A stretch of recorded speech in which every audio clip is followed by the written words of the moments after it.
हाँ जी बेटा, हम लोगों ने लास्ट क्लास में जब करा तो उसमें आ रहा था कि भाई कब हम लोगों का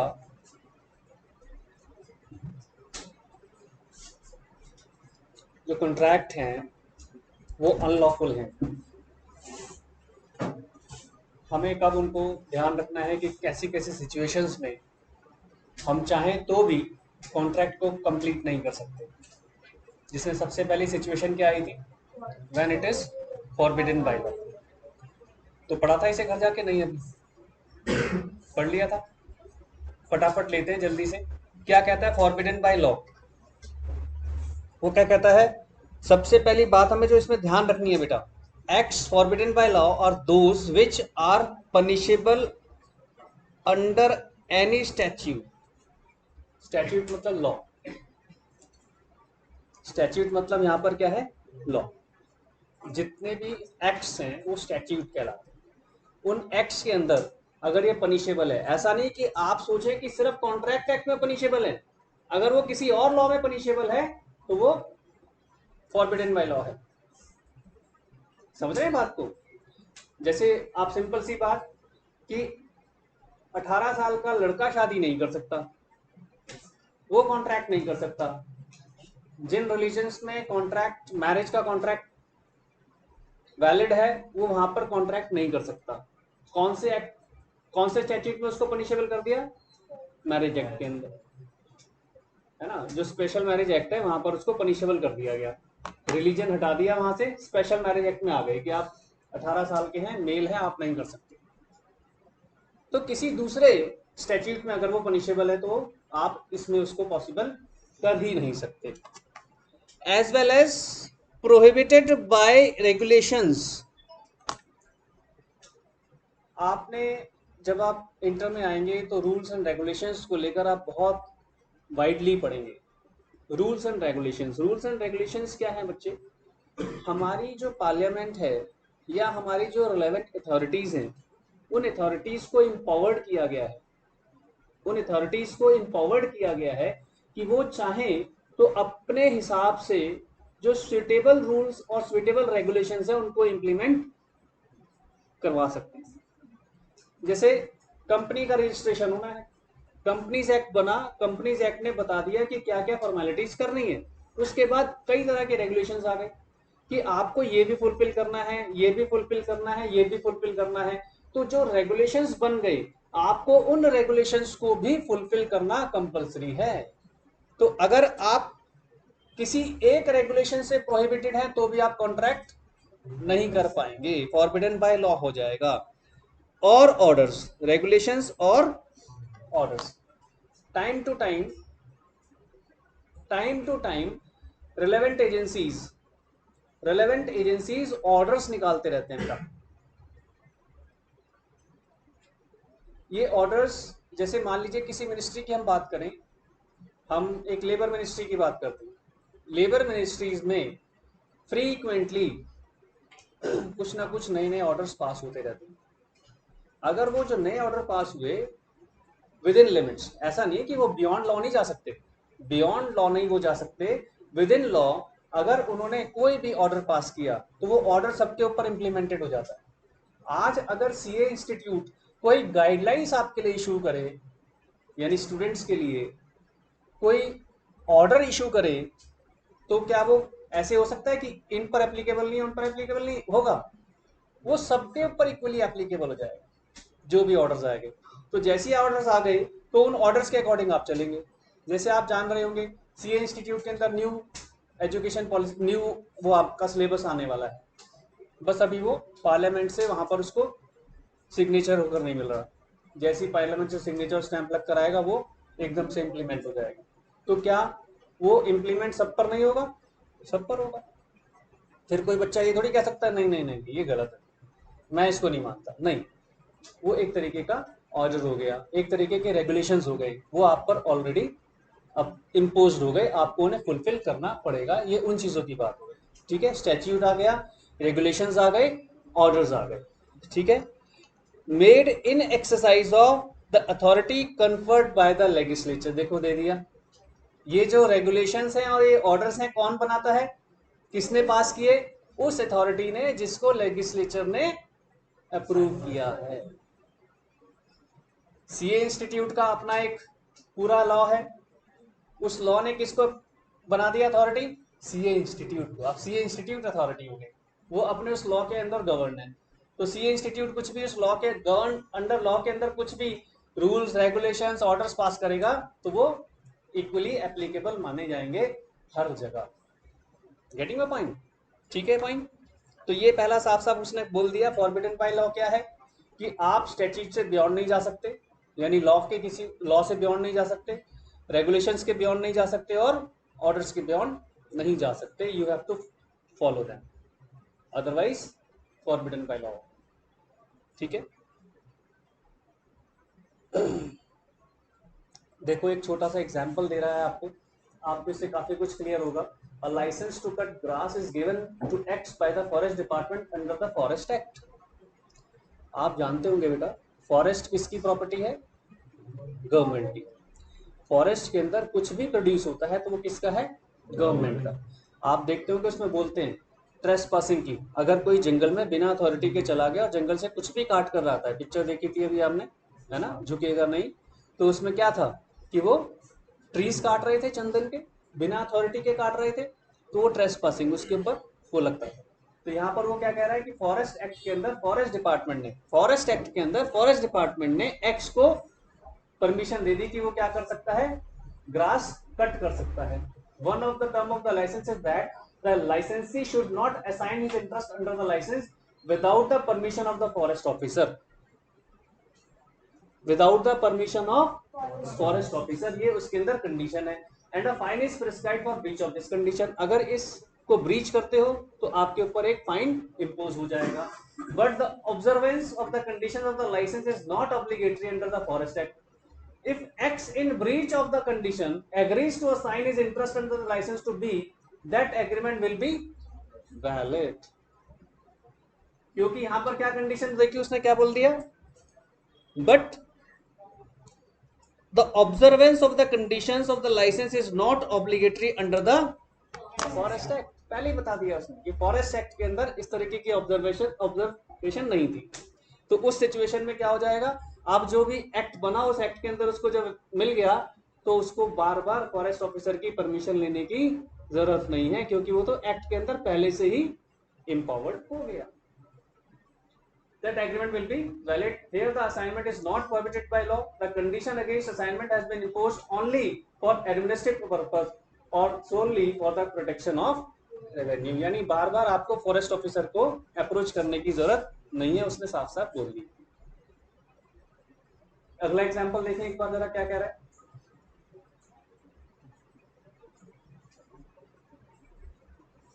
ये तो आसान सा है, इनको याद रखना इन एग्जांपल्स को। इक्का हमने क्या एग्जांपल दिया है, वही मैंने भी बोला था, क्योंकि उसके ऊपर तो एक स्पेशल मैरिज एक्ट लग गया। अगर हिंदू है तो भी हिंदू मैरिज एक्ट लग जाएगा कि भैया 21 साल से नीचे तो आपको परमिशन ही नहीं है, स्पेशल मैरिज एक्ट में भी परमिशन नहीं है, तो वो डिसअलाउ हो जाएगा। यानी ये जो कॉन्ट्रैक्ट वो कर रहा है मैरिज का, फॉरबिडन बाय लॉ है, साफ साफ लिख दिया, such is not a valid contract as the consideration and the object both are forbidden by law। ठीक है जी। हालांकि मैरिज में कोई कंसिडरेशन नहीं होता, लेकिन क्योंकि वो डाउरी वाला कॉन्सेप्ट डाल रहा था वो, तो उसने बोल दिया कि भाई डाउरी वैसे ही बैन है इंडिया के अंदर। ये पॉइंट क्लियर सबको। सेकंड क्या था देखो, व्हेन कंसिडरेशन और object defeats the provision of law. इसका एग्जांपल याद है क्या दिया था मैंने आप लोगों को, defeats the provision of law. मैंने आपको बताया था कि दिल्ली के अंदर वर्कशॉप्स बैन हो गई हैं, उसके बावजूद भी आप एक वर्कशॉप खोल रहे हो, तो आप डिफीट कर रहे हो प्रोविजन ऑफ लॉ को। तो क्या कह रहा है देखा पड़े, देखो इन एग्जाम्पल से बात अच्छे से समझ में आ जाती है। The words defeat the provision of any law must be taken as limited to defeating the intention which the law has expressed. क्या कर रहा है ये, limited defeating the intention. Law ने क्या कहा? लॉ ने कहा कि दिल्ली में आसपास के इन एरियाज में आप वर्कशॉप नहीं खोल सकते, लेकिन आप वर्कशॉप खोल रहे हो जबरदस्ती। उससे क्या कर रहे हो आप? आसपास की सोसाइटी के रहने वाले लोगों के लिए आप क्या कर रहे हो? डेंजर हो। पोल्यूशन करोगे, नॉइस करोगे, तो उससे उनकी पर्सनल हेल्थ क्वेश्चन मार्क हो जाएगी। इमोरल, यहाँ पर इमोरल भी आ गया, अपोज पब्लिक पॉलिसी आ गया। तो ऐसी सिचुएशन में क्या हो जाएगा कि अगर आप लॉ के किसी दूसरे लॉ के प्रोविजंस को डिफीट कर रहे हैं तो भी आप ये कॉन्ट्रैक्ट को क्या मानेंगे? इनवैलिड, वैलिड नहीं होगा। सिंपल सा इसमें याद रखना है, defeating the provision of any other law. When it is fraudulent, क्या था फ्रॉडुलेंट? फ्रॉड में क्या था? इंटेंशन क्या थी फ्रॉड में? नहीं पढ़ रहे हो? और फ्रॉड में इंटेंशन क्या थी? सामने वाली पार्टी को धोखा देने की, चीटिंग करने की। तो वो क्या कह रहा है यहाँ पर? एग्रीमेंट्स, हालांकि वो हम पीछे पढ़ चुके हैं, तो वो इक्वली सेम वैसा ही आएगा यहाँ पर फ्रॉडुलेंट का। क्या हम किसी भी ऐसे कॉन्ट्रैक्ट में जहां पर आपको फ्रॉड दिख रहा है, क्या उसको वैलिड कर पाएंगे? सिंपल। तो इसमें ज्यादा एग्जांपल करने की जरूरत नहीं है यार, जो कि सिंपल आ जाएगा। Agreements which are entered into the promote fraud are void. Simple. एक एक लाइन के आंसर इसमें आपने याद रखने हैं। When constitution defeats any rule for the time being in force in India, कभी कभी बेटे कुछ law for the time being in force बनते हैं। जैसे अगर आप बच्चे रहे होंगे, लेकिन आपने कभी सुना हो कॉमनवेल्थ गेम हुए थे अभी इंडिया के अंदर, दिल्ली में हुए थे। उस वक्त आपने देखा होगा कुछ टेम्पररी लॉ बने थे, कुछ टेम्पररी लॉ बने थे, सड़क पर चलने तक के, सड़क पर ड्राइविंग तक के टेम्पररी लॉस बने थे कि आप इस लेन में जाओगे ही नहीं। स्पोर्ट्स प्लेयर्स के लिए एक लेन बना दी गई थी और उस लेन के अंदर एंटर करना फाइन था, चलान था तुरंत। टेम्पररी। जैसे ही कॉमनवेल्थ गेम खत्म हुए वो लॉ खत्म हो गया। टेम्पररी। तो कभी कभी इस तरह के टेम्पररी लॉज बनते हैं। तो वो कहता है कि अगर कंसिडरेशन डिफीट करता है any rule for the time being in force in India, अगर वो डिफीट करता है किसी रूल्स को, चाहे वो टेम्पररी था, तो भी वो वैलिड नहीं होगा। ये हमेशा याद रखना। रूल्स आ गए ना, पहले ही पढ़ लिया, स्टैट्यूट, ऑब्लिगेशंस, रूल्स, रेगुलेशंस, इन सब में कहीं पर भी अगर आप डिफीट कर रहे हैं तो आप इनवैलिड हो गए। पढ़ें जरा इस एग्जांपल 42 को जल्दी से।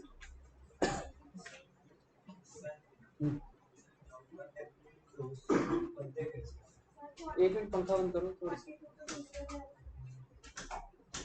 हाँ अब बोलो, थोड़ा बहुत इसकी ज्यादा नॉइज आ रही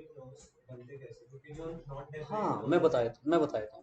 देखो अच्छा क्वेश्चन है इनका बेटा। टेम्पररी लॉ क्यों बनते हैं? पहली बात तो ये समझ लो, जब भी कोई एक्टिविटी ऐसी होनी है जो फॉर द टाइम बिंग होनी है, for the time being, not for the long process, उस वक्त कुछ रूल्स बना दिए जाते हैं रेलेवेंट अथॉरिटीज के द्वारा, और वो उस फॉर द टाइम बिंग के लिए ही एप्लीकेबल होते हैं। अथॉरिटीज बहुत इंपॉर्टेंट है। अथॉरिटीज को ऑर्डर्स, रूल्स, रेगुलेशंस बनाने की पावर दी गई। तो जब वो इम्पावर्ड हैं तो वो टेम्परली बनाते हैं उस वक्त के लिए, और उसके बाद वो खत्म हो जाता है। जैसे टॉल है, आप देख रहे होंगे टॉल टेम्पररी अरेंजमेंट है, परमानेंट अरेंजमेंट नहीं है टॉल। अब जाकर उसके अंदर चेंजेस कर रहे हैं। पहले क्या कहा जाता था जब हम छोटे होते थे कि यहाँ पर टॉल इसलिए बना रहे हैं क्योंकि ये जिस कंपनी ने इस रोड को बनाया है उनको पैसे इस टॉल से मिलते हैं, और उसमें एक टाइम आ जाता था कि इतने साल तक ये टॉल कलेक्ट कर सकते हैं। तो इसका मतलब साल के बाद, उतने साल के बाद खत्म। तो क्या हुआ? वो टेम्पररी। आप लड़ नहीं सकते, आप जिद नहीं कर सकते कि नहीं मैं तो इसी रोड से जाऊंगा, मेरा घर बोरा सामने, मैं नहीं दूंगा टॉल। यू काम। हालांकि उसके लिए कुछ गाइडलाइंस बनाई उन्होंने कि आसपास के रहने वाले लोगों को, इतने इतने किलोमीटर वाले को कुछ एग्जाम्पशंस देते हैं, लेकिन है टेम्पररी। ऐसे कई तरह के एग्जाम्पल्स होते हैं। समझ गए बात को, टेम्पररी वाली बात? और कोई डाउट? देखो जरा एक बार एग्जाम्पल 42 क्या कह रहा है। Any agreement to print a book in violation of another's copyright is obviously. मैं सीए इंस्टीट्यूट की बुक से पढ़ा रहा हूँ, ओपनली बोलता हूँ कि सीए इंस्टीट्यूट की बुक से पढ़ा रहा हूँ। मैं कहीं छाप छूप कर तो नहीं दे रहा आपको मटेरियल कि ये मेरी बुक है। मैंने कहीं पर भी नहीं लिखा कि ये मेरी बुक है। जिसको मैं एडिट कर रहा हूँ, एडिट करने का राइट मुझको पूरा है। मैं एज इट इज उसको प्रिंट नहीं कर सकता, क्योंकि लॉ तो वही है। उस लॉ को मॉडिफाई कर सकता हूँ, एडिट कर सकता हूँ, फिर मैं वहां पर अपना नाम लिख सकता हूँ। एज इट इज छापूंगा तो कॉपीराइट आ जाएगा। तो कह रहा है वॉइड है। As the object is cause injury to the property of another, it is also void as object of the agreement is forbidden by the law relating to copyright. तो copyright act में violate हो रहा है, contract में नहीं हो रहा, copyright act में। एग्जाम्पल 43 देख लो इस पर।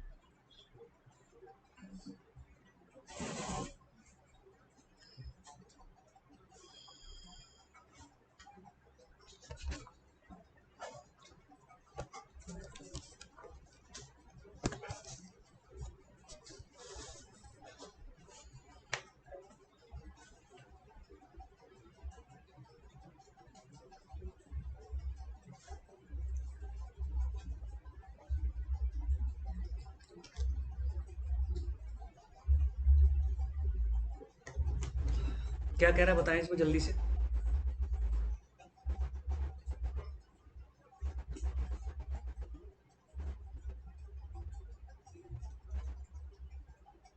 देखो सबकी एक्टिवनेस चाहिए। मैं सबसे पूछूंगा एक एक लाइन में, सारे ब्रीफ करके बताओ। टेम्परेरी लॉज में गवर्नमेंट का कुछ रोल होता है, गवर्नमेंट या पार्लियामेंट का? बिल्कुल हो सकता है, बिल्कुल होता है। मतलब जैसे परमानेंट लॉज बनते हैं उसमें एक प्रोसीजर है, तो टेम्परेरी हाँ, उसमें भी उसी प्रोसीजर से पास होते हैं, बिल्कुल। सेम। हम्म,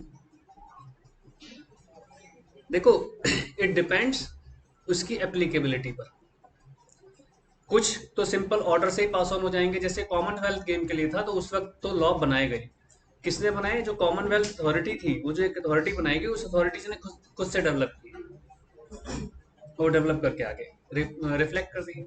उसमें क्या है, मिनिस्ट्री उसको अप्रूव कर देती है, क्योंकि वो टेम्पररी है, फॉर द टाइमिंग है। मिनिस्ट्री से अप्रूवल आ गया, कंसर्न मिनिस्ट्री से, वो एप्लीकेबल हो जाएगा। तो सर मतलब जितनी बारी कॉमनवेल्थ होते हैं वो सेम ही लॉज होती है, चेंज कर सकते चेंज हो हैं? सकते हैं, इट डिपेंड्स ऑन टाइमिंग्स के हिसाब से।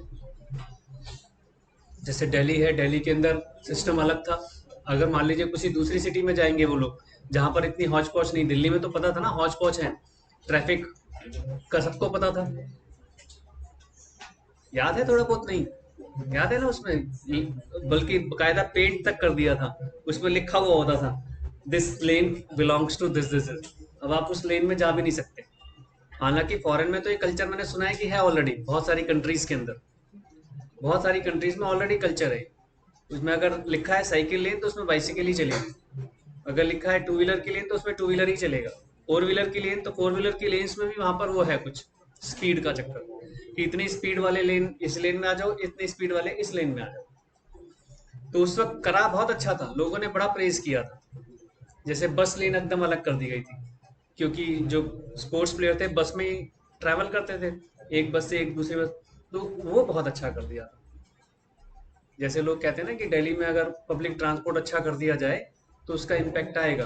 तो उस वक्त, हाँ बेटा, फॉलो नहीं करेगा कोई, खड़ा हुआ है यहाँ पर बेटे। कॉमनवेल्थ गेम में तो 14 दिन के लिए सबने फॉलो किया, और अच्छे से फॉलो किया था।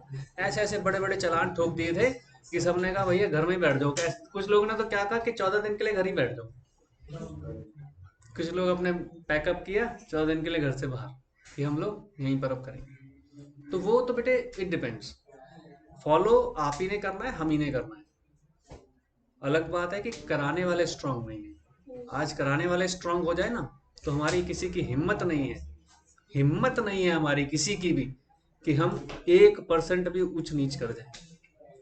हमारी दादागिरी, हमारी हिम्मत सिर्फ इसलिए पड़ती है क्योंकि अथॉरिटीज हल्की पड़ जाती है। खैर कोई नहीं, हमारा मैटर वो नहीं है।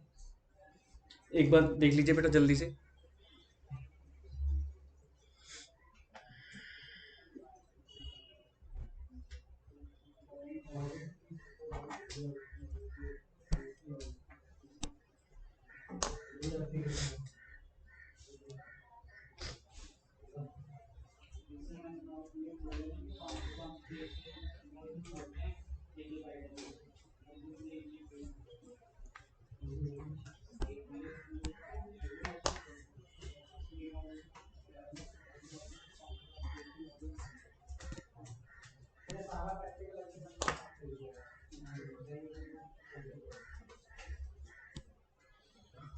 मैं जो आपके लिए ज़रूरी चीज़ें मार्क कर दी है, अब आप इसे पढ़ो, क्योंकि मुझे पता है एकदम पढ़ोगे तो नहीं समझोगे।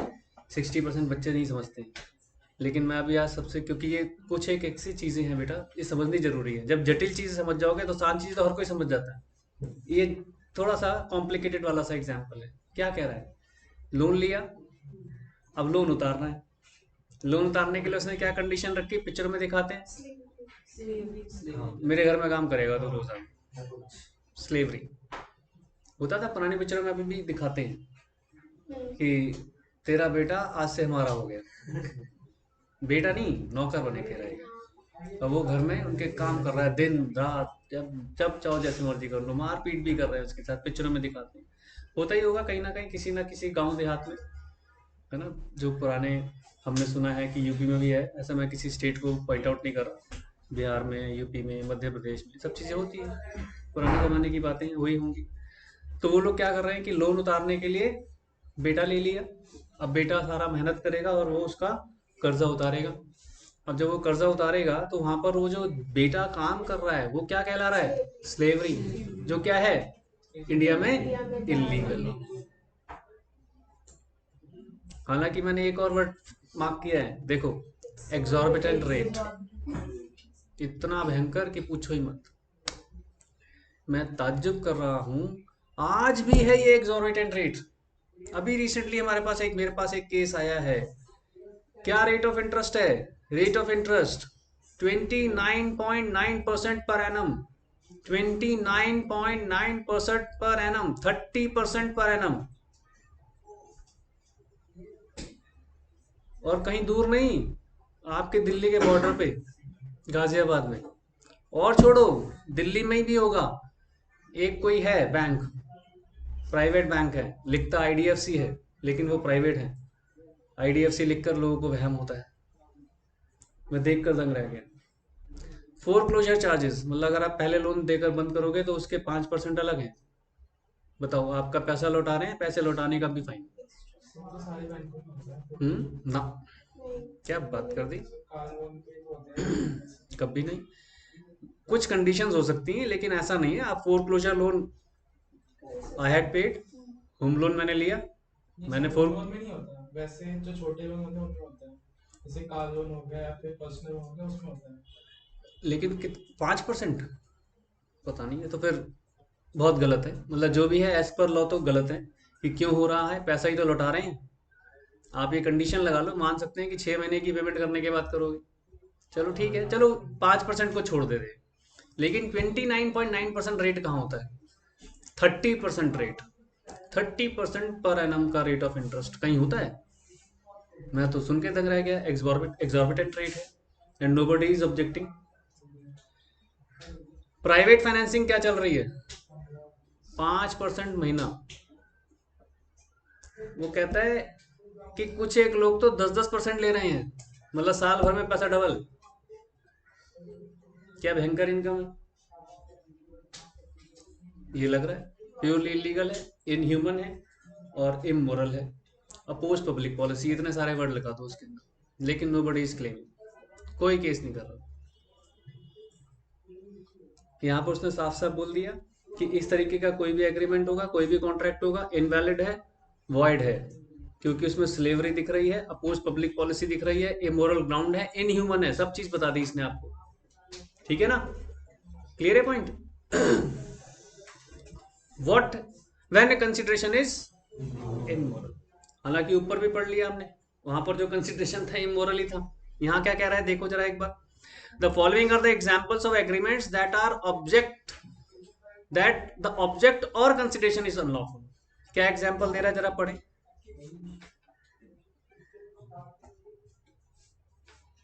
चला दो, ये भी चला दो। एक्चुअली वो नहीं है ना, एग्जॉस्ट नहीं है, इसलिए गर्मी हो जा रही है। देखो वो मैंने फिर एक्सप्लेन कर दिया, ये वाला आप एक्सप्लेन करना सभी लोग, पीछे से पहले पूछूंगा, इस एग्जाम्पल को एक्सप्लेन करो।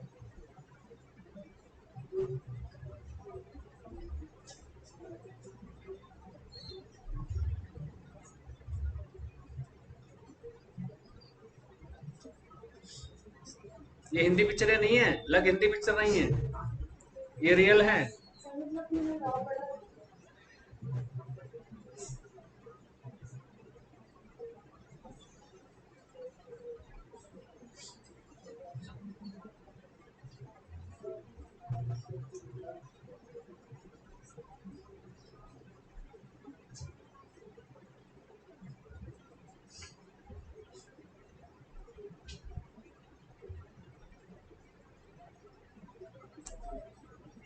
एक्चुअली किसी का डिवोर्स कराना इज इमोरल।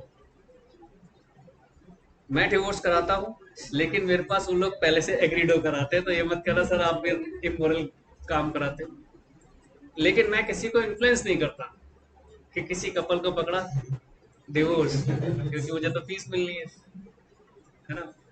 हम भी, हम भी कोर्ट भी एवरी टाइम हर कपल को चांस देती है बेटा, हम भी देते हैं। हम कभी नहीं कहते, हम तो कहते ही नहीं कि डिवोर्स दो। वाइफ आए या हस्बैंड आए, दोनों को हम समझाने की कोशिश करते हैं। दोनों इकट्ठे आ जाएं तो बहुत ही बढ़िया लगता है।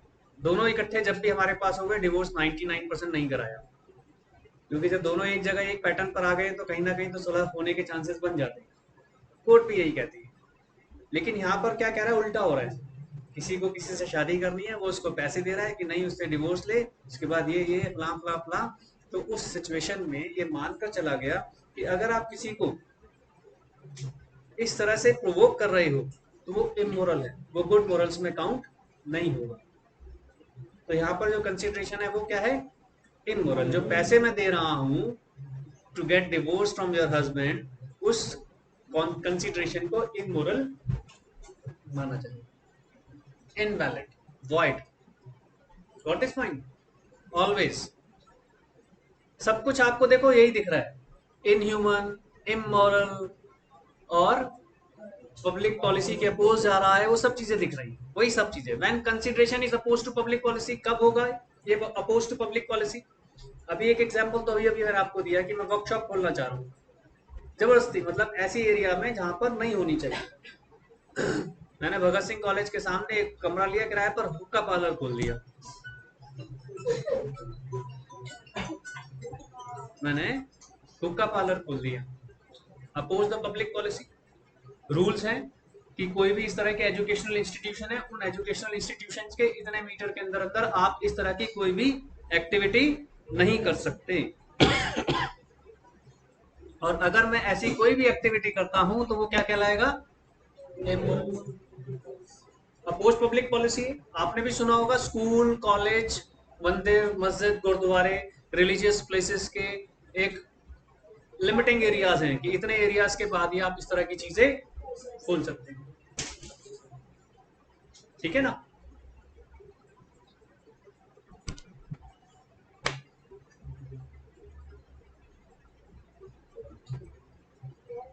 अब अपोज टू पब्लिक पॉलिसी के एग्जांपल दे रहा है। सबसे पहला एग्जांपल क्या दे रहा है, एक बहुत बढ़िया example, trading with enemy. Oppose to public policy क्या होता है, ट्रेडिंग विद एनिमी? अगर हमारा किसी नेबर कंट्री के साथ वॉर डिक्लेयर हो गया है तो हम उनके साथ ट्रेड नहीं कर सकते। Simple, oppose to public policy. क्यों? क्योंकि अगर मैं उनके साथ बिजनेस करूंगा, कहीं गलती से कुछ ऐसा कुछ शेयर ना हो जाए जिससे मेरी कंट्री को थ्रेट हो जाए, जिससे मेरी कंट्री को थ्रेट हो जाए। आपने भी सुना, बंद हो जाएगा, अब नहीं कर सकते। वहीं पर एकदम आपके लिए क्लॉज लग जाएगा कि फुल स्टॉप, आगे कंटिन्यू गवर्नमेंट डिसाइड करेगी, आप नहीं कर सकते। तो कंपनीज के इंटरनल रिलेशन खराब नहीं हो सकते? नहीं खराब होते, इंटरनल रिलेशन खराब नहीं होते, जिसमें इंटरनेशनल इश्यूज आ जाते हैं। वहां पर कंपनीज को फिर अपने आप को कंसीडर करना पड़ता है, क्योंकि वो कहते हैं भाई हम थोड़ी कर रहे हैं, गवर्नमेंट कर रही है, गवर्नमेंट ही बैन कर देगी। आपका सामान इधर जा ही नहीं पाएगा, आपकी कॉल इधर नहीं जा पाएगी, आपका मैसेज इधर नहीं जा पाएगा, आपके कुछ भी ट्रांसफर इधर से उधर नहीं हो पाएगी, पीछे से रिस्ट्रिक्शन लग जाएगी। वो इसलिए कह रहे हैं कि आप उसके बावजूद भी कर रहे हो इन रिस्ट्रिक्शंस के बाद में, तो फिर आपके ऊपर क्लॉज लग जाएगा, क्योंकि आप पब्लिक पॉलिसी के अगेंस्ट काम कर रहे हो, आप ट्रेडिंग एनिमी के साथ ट्रेड कर रहे हो।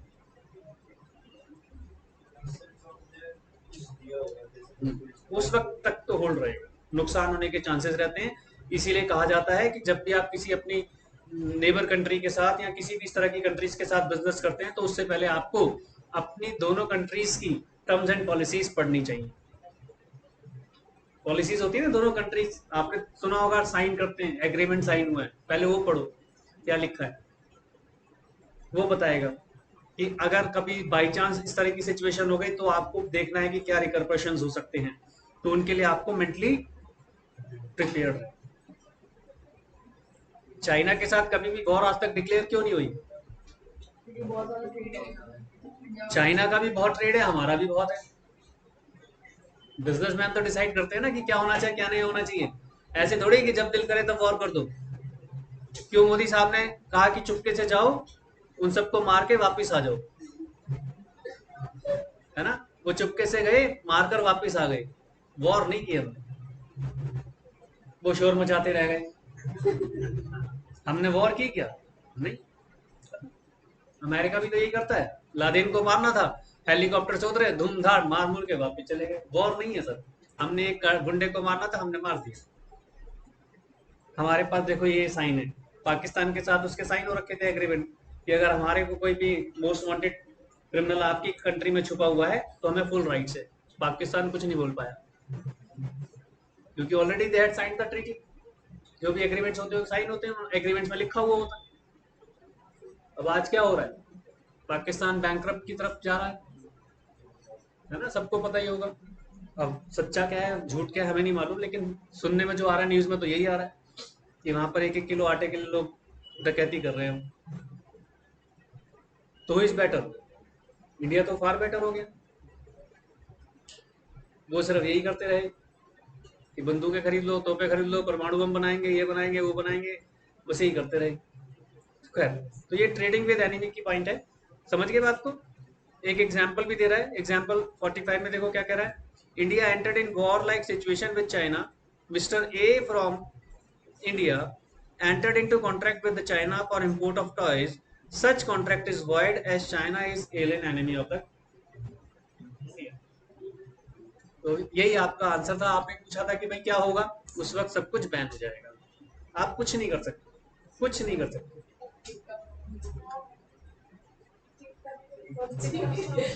हाँ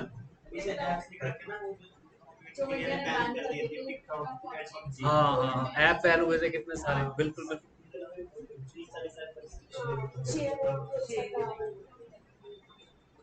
पबजी देखो ये रहा, पबजी को भी कर दिया था। स्टिफलिंग प्रोसिक्यूशन लास्ट क्लास में मैंने डिस्कस किया था, क्या था याद है? नहीं किया था। स्टिफलिंग प्रोसिक्यूशन बोला नहीं था? अरे बताया तो, थोड़ा सा याद करो। हमने क्या कहा था, मर्डर करके आया, मर्डर करने के बाद उसको क्या कह रहा था, एक एग्जाम्पल पढ़ा था कि भाई केस वापस ले ले।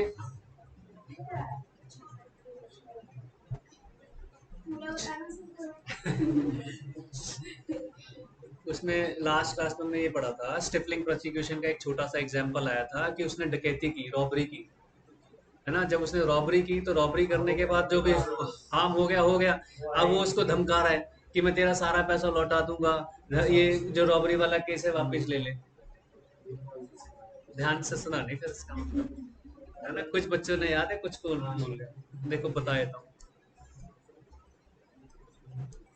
ऐसे मत किया करो। चलो वैसे अभी बीकॉम में बिजी हो आप लोग, समझ रहा हूँ। ये देखो ये वाला एग्जाम्पल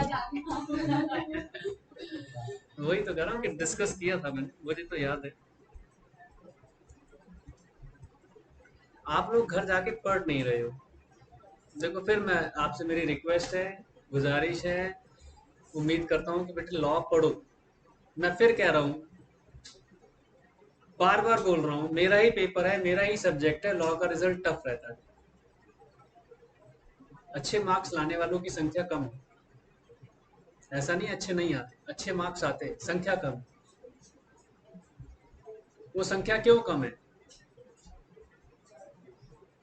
बताओ।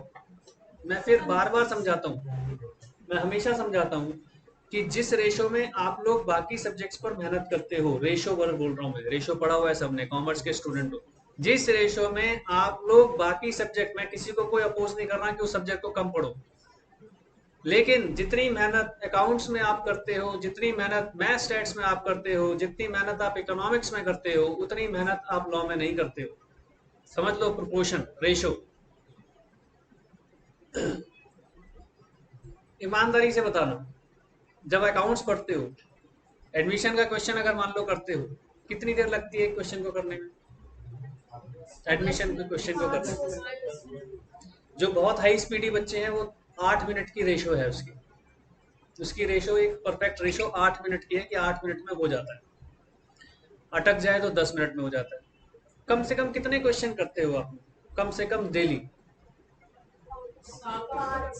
8, 10।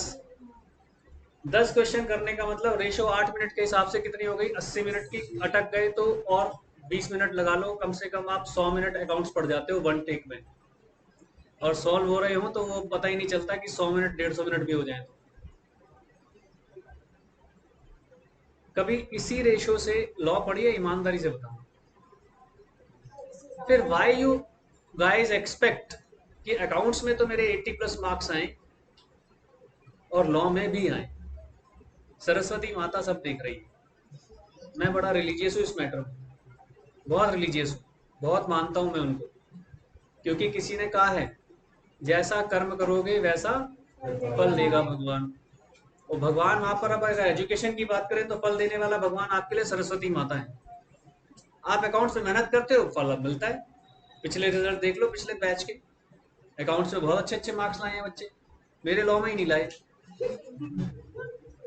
मेरा बेटा भी नहीं लाया, मैं तो कह रहा हूँ। अब हंसता है वो, कह रहा है सॉरी, मैं ला सकता था।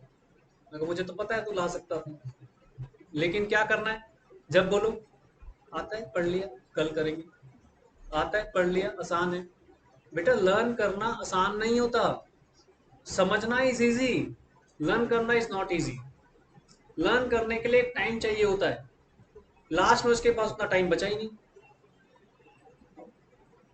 लास्ट में उसके पास टाइम बचा ही नहीं। मैं तो खुद देख रहा हूँ,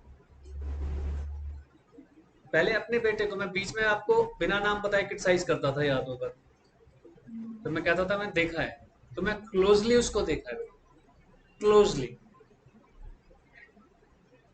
है ना। मतलब कभी कभी इतना थक जाना और याद ना होना और नर्वस हो जाना, फिर मतलब उसकी शुरू से आदत रही है, कभी मतलब वंस इन अ वाइल करता है, फिर मेरे पास आकर सोएगा, मतलब कांप रहा होता है लिटरली। टच मतलब स्टूडियस बहुत है वो, मतलब मेहनत अच्छी करता है, और जब वो डरता है तो फिर वो मेरे पास आके सोता है, खरा आई एम गेटिंग अप से, फिर मैं उसको सुलाता हूँ। बेटा है ना, इसलिए आप भी सोते होंगे अपने पेरेंट्स के पास जाके, तो सहलाता हूँ उसका सर, थपथपाता हूँ, सोता है, फिर 2 घंटे बाद ही उठ जाता है, रिलैक्स हो जाता है ना। हर कोई, हम भी अपने पेरेंट्स के आर्म्स में जाकर ऐसे फील करते हैं कि ताकत आ गई।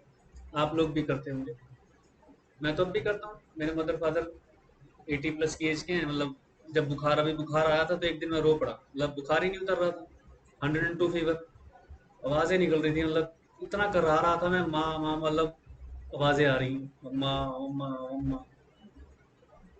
फिर एक दिन गया मम्मा के पास, बुखार में जा भी नहीं सकते ना ओल्ड एज लोगों के पास। जब थोड़ा ठीक हुआ तब मैं गया उनकी लैब्स में, मैंने सर रखकर थोड़ी देर लेटा, उन्होंने चलाया, मेरे को लगा कि अब मैं ठीक हूँ।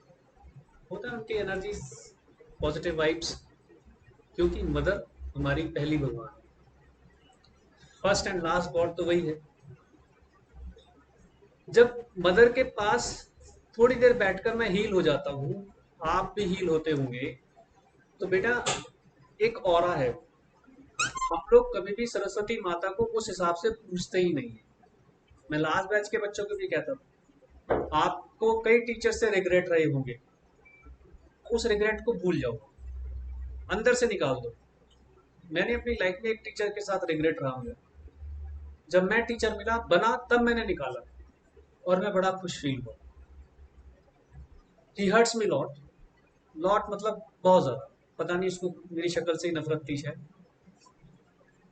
मतलब जैसे होता ना, चलो बाद में बताऊंगा। तो वो सिचुएशंस में जब देखता था कि मुझे लगता था कि क्या है इनको मेरे से, मतलब जैसे देखते ही उनके तन बदन में एक आग लग जाना, और मतलब मुझे उन्हें देखकर मैं डर जाना। जब मैं उनसे निकला उनके चंगुल से, मतलब उन्होंने मुझे इतना डिप्राइव कर दिया था, इतना डिप्रेस कर दिया था कि मुझसे उनका सब्जेक्ट याद ही नहीं होता था। मैं लॉजिकल बंदा हूँ, जैसे लॉ भी पढ़ाता हूँ तो आपको लॉजिक्स बताता हूँ, है ना कहीं राइट्स एंड ड्यूटीज का एक लॉजिक मैं हमेशा आपको बताता रहूँ, ये एक लॉजिक है। उस लॉजिक को आप समझते होंगे तो आपको समझ में आएगा कि लॉ वास्तव में एनालिसिस करना आसान है, अगर मैं उस राइट्स एंड ड्यूटीज के लॉजिक को समझ लूँ। ऐसे ही केमिस्ट्री में भी लॉजिक होता था, बट ही नेवर डिफाइंड मी कि कार्बन और ऑक्सीजन जब मिले तो वो CO2 क्यों कहलाए, वो कार्बन डाइऑक्साइड जो बना CO2। तो मैं उनसे सिर्फ एक ही चीज पूछी थी, एक ही बार, मैंने कहा सर मुझे इतना बता दो ये टू कहाँ से आया। तो पता नहीं कैसे चिढ़ गए, उनको पता नहीं क्या लगा मेरी बात से कि मैंने क्या पूछ लिया। तो यही तो बताना था कि ऑक्सीजन का 2 एलिमेंट्स, कार्बन का 1 एलिमेंट, वो इतनी सी बात बतानी थी। ये इतनी सी बात मुझे कब समझ में आई पता है, जब मैं टीचर हूँ,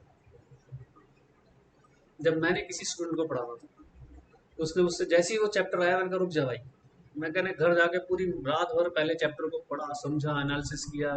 ये उस वक्त तो यूट्यूबर्स भी नहीं हुआ करते थे। देन आई डिफाइन, वो उनका ये था। As a student I couldn't define it, as a student जब मैं स्टूडेंट था मैं नहीं डिफाइन कर पाया उस बात को, लेकिन एज अ टीचर मैंने डिफाइन कर दिया। आपको क्यों बता रहा हूँ मैं, क्योंकि अब आप उसी एज ग्रुप में हो, मैं आपकी एज ग्रुप से पढ़ा रहा हूँ, मैं आपकी एज ग्रुप में टीचर बन गया। That time I was the zonal topper जब मैं 12th पास किया, क्योंकि ऑल्दो मैं बड़ा, मेरा लिविंग स्टैंडर्ड हमेशा बड़ा वैसा रहा है, एवरेज से भी कम। I do not like prefer कि भी मतलब ज़्यादा ये यंकी पैंकी की आदत नहीं। पिछली क्लास में जो मैं आउटफिट पहन कर आया था, तो मुझे याद नहीं होगा, मेरी वाइफ ने मुझे घर पे जाके डांटा, क्या पहन के चले गए, कुछ था, छोड़ो, कहती क्या पहन के चले गए। मैं कहा भाई फिर निकाल दिया करो, क्योंकि वो भी बीमार थी बेचारी, तो नहीं निकालती। तो मैं कभी भी आउटफिट्स पर ध्यान नहीं देता था, मैं किस पर ध्यान देता था, यहाँ आप क्या हैं, आपकी अपनी कैलिबर्स। मैंने मेरी कॉलोनी जहाँ मैं अभी पापा नहीं रहता, उस कॉलोनी के, मेरी कॉलोनी के, अगर मान लीजिए उस वक्त मेरी 12th के बाद मेरे से पढ़ने लायक 30 बच्चे होंगे, तो 30 के 30 में से पढ़ते थे विदाउट एनी, बाय हार्ट पढ़ाता था, पिटाई बहुत करता था तब। एक अलग तरीके का जोश होता है ना आपकी एज में, नहीं करके आया करके आया। आप लोग एक काम कर लेना मेरे कहने पर, अगर किसी को किसी पुराने टीचर के साथ कुछ भी रिग्रेट रहा हो, वो दिमाग से निकाल दो, फ्लश कर दो दिमाग से। दूसरा, अगर रिलीजियस हो या नहीं हो, जो भी है, लेकिन अपनी बुक को ये मानकर चलो कि भैया यही भगवान है आपके, और भगवान है तो इनके साथ डिवोशन दो बेटा। आप जो डिवोशन बाकी सब्जेक्ट्स के साथ देते हो, वो डिवोशन आप लोग लॉ के साथ नहीं देते हो। मैं फिर कह रहा हूं, बच्चों को बाद में इश्यूज आते हैं कि भाई लॉ नहीं समझ नहीं आया, सर ने अच्छा नहीं पढ़ाया, वो अलग इशू, समझ आना ना आना एक अलग इशू है। मैं हमेशा से बच्चों को ये भी समझाता हूँ, आपको टीचर के साथ सिर्फ कितना कंसर्न होना चाहिए कि वो आपकी उंगली पकड़ाकर आपको सही राह पर डाले, बाकी ट्रैक आपको पकड़ना। नेवर एक्सपेक्ट कि टीचर आपकी उंगली नहीं हाथ पकड़कर आपके साथ बैठा रहेगा, no one can, no one can. आपको हम फिंगर पकड़ाते हैं इस ट्रैक पर। फिर बता रहा हूँ लॉ, मैं फिंगर पकड़ाकर आपको बता रहा हूँ कि जो ड्रॉबैक है लॉ का, मैंने लॉ किया हुआ है बेटा, और इतना लॉ पढ़ा हुआ है कि जिंदगी में आपको शायद उतना पढ़ने का मौका भी नहीं मिलेगा। अब तक मैं इतना पढ़ चुका हूँ, क्योंकि सीए की लाइन में जा रहा है ना, एक टाइम के बाद उतना लॉ नहीं आएगा। आप सिर्फ किस चक्रव्यूह में घूमते रहोगे, अकाउंट्स, कॉस्ट, एएस, ये वो सब चीजें प्रैक्टिकल लाइफ में तो वही चलेगा आपकी चारों तरफ। इनकम टैक्स लॉ कम चलेगा, दूसरी तरीके का लॉ चलेगा आपके लिए। लेकिन हमने जो लॉ पढ़ा है ऐसा ऐसा टिपिकल जो समझ ही नहीं आता, समझ ही नहीं आता, फ्रैंकली बोल रहा हूँ। ऐसे लगता है कि कहाँ से जा रहा है, किधर जा रहा है। लेकिन फिर हमने उसको भी क्रैक करना शुरू किया, समझा। आप लोग जो लॉ पढ़ रहे हो ना, मैं जितना बता देता हूँ, आप सबके मुंह पर ही बोल रहा हूँ, 80% फेसेस मुझे साफ बता देते हैं कि वो घर पर जाकर आप नहीं देखते। आप जितने बच्चे बैठे हैं उसमें से 80% आप नहीं देखते हो घर जाके लॉ, मुझे पता है। और बिल्कुल सच बोल रहा हूँ, मुझे ही पता है। और मैं फिर हर बैच में बोलता हूँ कि बुरा लगता है तो बुरा लगाओ, अंदर आग जलाओ कि सर ने कैसे बोल दिया, आज घर जाके बहाने छोड़ दो बेटा। बीकॉम आपके लिए कुछ भी नहीं मैटर करती। आप अगर सीए का लॉ पढ़ोगे ना, when you qualified your CA degree, what is that equivalent to? Post graduate. आप बताओ, आप सीए होंगे और आप अपने आप को कहोगे एमकॉम भी पास कर ली मैंने मुफ्त में, मुफ्त में। एक सीए का एग्जाम पास आउट बच्चा सीधा पीएचडी का एग्जाम दे सकता है, पीएचडी के एंट्रेंस का एग्जाम जो सिर्फ पोस्ट ग्रेजुएट दे सकता है। कभी खोल कर देखना पीएचडी की एंट्रेंस गाइडलाइन, उसमें एग्जेम्प्टेड हैं सीए क्वालिफाइड बच्चे कि आपको बीकॉम एमकॉम की जरूरत नहीं है, आप सीधे सीए पास आउट है, आ जाओ। तो कितनी बड़ी बात है। बीकॉम तो आपके लिए छोटी सी चीज है, सीए इतनी बड़ी चीज है। पैकेज कितना ले रहे हैं लोग सीए का? 1 महीने का पैकेज स्टार्टिंग।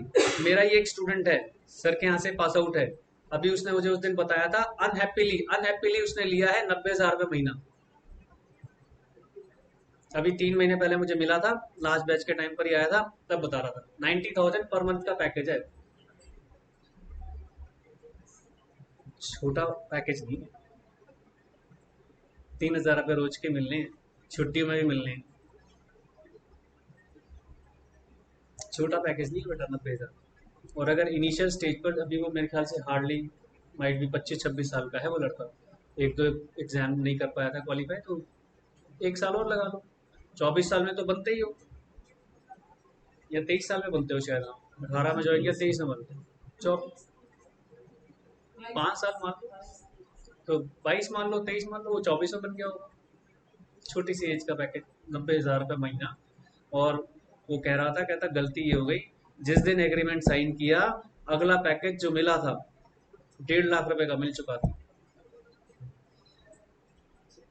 वो उसके घर पे लेटर आया हुआ, लेकिन वो लेटर लेट आया, वहां पे वो बॉन्ड साइन कर चुका था, कुछ होता है मिनिमम टेन्योर। कह रहा है इमेज खराब नहीं करनी, चाहो तो छोड़ सकता हूँ, लेकिन वो एक फिर इमेज खराब हो जाती है। 1.5 लाख का कहता घर पे लेटर आया हुआ है। मैं कहा वेट कर, इसका 6 महीने निकाल, ये 1.5 लाख नहीं 2.5 लाख का भी आ जाएगा। सोचो, घर की पूरी जिंदगी बदल दोगे। और मैं हमेशा कहता हूँ, फिर से सुन लो, एक सीए 3 जनरेशन सुधारता है। 3 जनरेशन सुधारोगे आप अपनी, एक तो अपने पापा मम्मी की सुधार दोगे, मतलब सुधरी हुई है तो बहुत अच्छी बात है, उसमें और 4 चांद लगा दोगे, मतलब नेगेटिव मत लेना मुझे, मैं कोई हर्ट नहीं करना चाह रहा। अपनी तो सुधारोगे ही, और जो आगे आपकी जनरेशन आएगी भाई, वो चौड़े होके गीत गाते रहेंगे, my father my mother is CA, my father my mother is CA. जब मेरा बेटा छोटा सा था ना, तो क्लास में कुछ किससे पंगा हो गया था, मेरे फादर एडवोकेट, मैं ऐसे बोल कर आ गया। तो पिक्चरें देखता था तो कहता, पापा पुलिस वाले की पिटाई कर सकता हूँ ना मैं?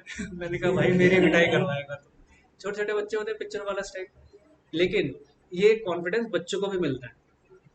मेरे पेरेंट्स अलग खुश होते हैं कि कुछ भी बात हो, कोई टेंशन ही नहीं है, क्योंकि एक वकील घर में बैठा हुआ है, कुछ भी वो फोन कर देते हैं, रात बेरात कभी भी कभी भी। अभी मेरे ब्रदर की स्कूटी किसी ने उठा ली, उसने फोन आया रात को 2 बजे, स्कूटी लेकर आया रात को 2 बजे, जहाँ पर उसने वो पुलिस वाले उठा के ले गए थे। वो कह रहा कि ऐसे हम देते नहीं है सर। मैंने कहा ठीक है, कह रहा सर ऐसे हम देते नहीं है सर। मैं कहा चाबी दे चल। तो ये हालात है छोटे छोटे। अभी आपको छोटा सा काम ही था, छोटा सा था, बहुत छोटा सा था, लेकिन जब उसने मुझे बोला कि मैं साकेत कोट से बोल रहा हूँ, मैं कह रहा सर मैं हटा दूंगा शाम तक। तो शायद शाम नहीं तो 1-2 दिन में हटा दिया हो, शाम तक हटा दिया मतलब। जबकि ना वो मुझे जानता है ना कुछ, सिर्फ मेरा मोबाइल लिया होगा, सिर्फ मोबाइल पर नाम लिखा हुआ है एडवोकेट योगेश गुप्ता। इतने भर से उसने कहा सर आपको आने की जरूरत ही नहीं है सर यहाँ पर। जबकि इनको कह रहा था कि आना पड़ेगा पर्सनली फरीदाबाद, पता नहीं कहाँ, बल्लभगढ़। मुझे कहता नहीं सर बिल्कुल आने की जरूरत नहीं, शाम तक मैं हटा दूंगा। मैंने कहा थैंक यू, हटा दिया उसने। जो एक पीछे वो लगा होता है ना वर्ड, उसकी इंपॉर्टेंस है। जब आप सीए बन जाएंगे तो उसकी इंपॉर्टेंस है, बहुत इंपॉर्टेंस है सीए बनने की। तो मेरी रिक्वेस्ट है सबसे, रेगुलर पढ़ना शुरू कर दो, अच्छे से पढ़ो, है ना। मतलब दिल तो खैर मेरा भी करता है कि मेरे बच्चे भी 70-70, 80-80 नंबर लाएं, बट उतनी मेहनत नहीं करते वो, है ना। आप लोग क्या करते हो मैं बता देता हूँ। जो मेरे बेटे ने गलती की, लो पढ़ना शुरू किया, एक पेज पढ़ लिया, थोड़ी सी बोरिंग लगी, देखा पापा कहाँ नहीं है, इधर अकाउंट स्टार्ट। जब अकाउंट्स का कोटा कंप्लीट हो गया, मैथ स्टार्ट। फिर और कोटा कंप्लीट हो गया तो इको स्टार्ट। अब जब तक लॉ का नंबर आया, सो जाओ, कल करूंगा पापा चिंता ना करो। यही सुनता रह गया मैं पूरे टाइम। तो कहाँ से लाएगा नंबर, मैं उसे कहा ही था। और खुद कह रहा था, कह रहा मेरी सबसे ज्यादा हालत टाइट, कहता डरा हुआ था लॉ को लेकर। मैं कहा शर्म नहीं आ रही तुझे कहते हुए भी? कह रहा लॉ को लेकर डरा हुआ था, मतलब एक, मतलब उसकी डिस्टिंक्शन मार्क्स आए हुए हैं, और डिस्टिंक्शन मार्कशीट वाले होल्डर का ये सब्जेक्ट टॉपिक, और उसका फादर लॉयर। मुझे तो क्या शर्म आ रही थी, लेकिन क्या करें। बट आप सब मेरे लिए मेरे बच्चे जैसे ही हो, लेकिन मेरी इच्छा है आप बेटा थोड़ा सा पढ़ाई करो, क्योंकि आप लोग जो ना वो बीकॉम के एग्जाम्स का एक एग्जाम्शन अभी ले लो। लेकिन मेरी इच्छा है, वैसे इस बार मैं भी थोड़ा सा वर्कआउट करूंगा आपके साथ, क्योंकि पीछे वाले बच्चों से मैंने डिस्कशन किया तो कुछ बच्चों ने मुझे बताया कि क्या क्या और किया जा सकता है। ऐसे मैं सबसे डिस्कस करता हूँ, बच्चों से पूछता भी रहता हूँ कि जस्ट अब तो सिर्फ स्टार्ट करने से हो जाएगा ना ज्वाइन का, कि भाई कोई कमी है तो भी बताओ, मैं क्या अच्छा कर सकता हूँ वो भी बताओ। तो 2 बड़े फेयर व्यू आए मेरे पास। कह रहा सर एक बड़ी प्रॉब्लम है, बच्चे कंसिस्टेंसी से लॉ में टाइम नहीं दे रहे। सबसे फेयर व्यू उसने अपने बच्चों के हिसाब से दिया। और दूसरा मुझे कहा कि आप थोड़ा सा स्ट्रिक्ट हो जाओ। मेरे लिए उसने एक रिव्यू दे दिया, कहता आप थोड़े से स्ट्रिक्ट हो जाओ। कह रहा क्योंकि अब मैं कहता हूँ कि मैं स्ट्रिक्ट हूँ, इतने छोटे बच्चे तो रहे ही नहीं अब। कह रहा लेकिन बच्चे ही है ना सर, हम हमें आदत है। खुद ही बोल रहा है, कह रहा हमें आदत है। कह रहा क्या करें, कहता 2 साल तो कोरोना में परेशान रहे, तो दिमाग से वो वाली बात कंसिस्टेंसी वाली थोड़ी सी वीक हो रखी है। उसने बड़ा फेयर मुझे बोला, दोनों बच्चों ने, और दोनों अलग अलग है, एक दूसरे को नहीं जानते। कहता हम लोगों को ना आदत वो पड़ गई थी कोरोना वाली कि हाँ भाई टीचर का टेस्ट हो रहा है और हमने साइड में कॉपी में से देख देख कर ही लिखना है। कहता आदत वो पड़ गई थी, कहता याद ही नहीं कर रहे थे हम लोग। तो खुद ही कह रहा हमने याद करना छोड़ दिया था। कह रहा इसलिए वो समस्या आ रही है। लेकिन मेरे ख्याल से आप उस बैच के बच्चे नहीं हुआ अभी, आप भी उस बैच के बच्चे। अच्छा, तो लेकिन बेटा याद तो करना पड़ेगा, ऑप्शन कुछ नहीं है, क्योंकि अब सी इंस्टीट्यूट तो आपको बुक देगा नहीं कि लो बेटा बुक साइड में पढ़ कर और आंसर लिखते हो ना, मतलब क्या बोलते हैं open book test. Open book test तो आपके सिलेबस में नहीं। और मैं कह रहा हूँ अगर बेटे फाउंडेशन जैसी चीज में बाई चांस हो भी गया तो इंटर में क्या करोगे। इंटर का सिलेबस इतना है कि जितना फाउंडेशन का सिलेबस एक बच्चा पढ़ता है, तो इंटर का सिलेबस इंटू 5 बच्चों के सिलेबस के बराबर कर दो। डरा नहीं रहा हूँ, अलर्ट कर रहा हूँ, आपको इंस्पायर कर रहा हूँ कि आपको अपनी मेहनत का लेवल कितना उठाना है। आपकी मेहनत का लेवल बहुत बहुत कम है, अभी बहुत कम है। जब बैटरी कम होती है तो डाउनलोडिंग स्लो हो जाती है ना, ऐसा सुना है मैंने। तो फिर वही बात आपके साथ हो। कम याद करोगे तो मार्क्स कहाँ से ज्यादा पाओगे। 29% रिजल्ट गया इस बार, यानी 100 में से 29 बच्चे पास हुए, तो 71 बच्चे तो परेशान ही हुए ना। तो टॉप कितना टफ कंपटीशन है। आपने आप ही मान लो अपने में कि 10 में से 3 बच्चे पास हुए, अब 7 तो मुझे कोसेंगे ही समहाउ। पिछले बैच वाले भी कोस रहे होंगे, आप में से भी 7 को ही कोसेंगे 10 में से। तो उससे बेटर क्या है, पहले से प्लानिंग कर लो, अभी से प्लानिंग कर लो। जून की डेट शीट तो आपकी आ चुकी है, ऐसा तो है नहीं कि कोई डेट शीट नहीं आई। आपको तो पता है कि कब आपका कौन सा एग्जाम है। द बेस्ट वे कि आप उसके लिए पहले से प्रिपेयर्ड हो जाओ। बीकॉम के एग्जाम, अब आप कब फ्री हो जाओगे बीकॉम के एग्जाम से। 25 पूरे बाप, बोल रही हूँ, पूरा सुना करो। बड़ी बात हम समझ हो जाएंगे, भव्या का बचेगा 25।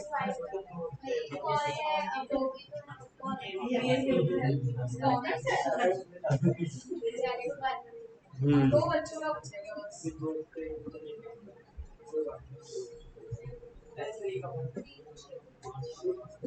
चलो कोई नहीं। अब ओकल में सर दिया है तो मूसल से क्या डरना।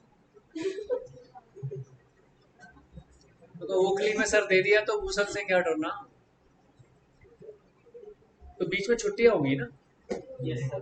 तो तो सारा टाइम बीकॉम के लिए दे रहे हो, सीए के लिए, इसी के लिए दे रहे हो ना। ठीक भी है, कोई टेंशन लेने की जरूरत भी नहीं। बाकी सब्जेक्ट भी तो होंगे। ये तो लॉ की बात है, अकाउंट्स भी हो जाएगा, अकाउंट्स इको भी हो जाएगा, और क्या बचेगा। सर बाकी एडिशनल सब्जेक्ट्स क्या है, फाइनेंस है, ईवीएस है, आधों के पास इंग्लिश है और फाइनेंस क्या है। फॉरेन सर वो नॉर्मल पर्सनल फाइनेंस होता है ना, वो दे रखा है। कुछ नया एक्सपेरिमेंट कर रहे हो तो।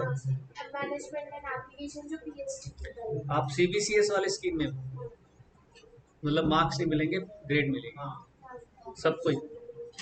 एनएलसी के और एनएलसी